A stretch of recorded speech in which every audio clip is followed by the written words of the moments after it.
தியாகத் திருநாளுக்கு பக்ரீத் திருநாளுக்கு முந்தைய தினம் இந்த தீர்ப்பை நீதியரசர் ஜி.ஆர். சுவாமிநாதன் வழங்கியிருப்பது, அவர் தலைமையிலான அந்த அமர்வு வழங்கியிருப்பது மிகுந்த ஒரு மனவேதனையை அளிக்கின்றது.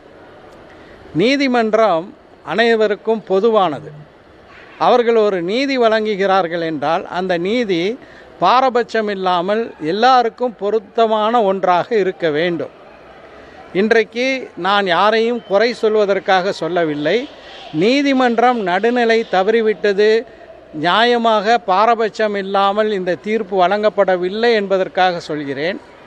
கோயில்களில் அதே போல் சில சந்தர்ப்பங்களில் தேவாலயங்கள் கூட ஆடு அல்லது மாடு வெட்டப்படுகிறது.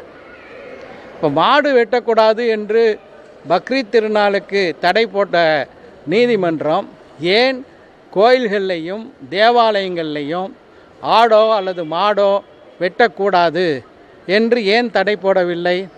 நான் சொல்வதை தெளிவாக புரிந்து கொள்ள வேண்டும்.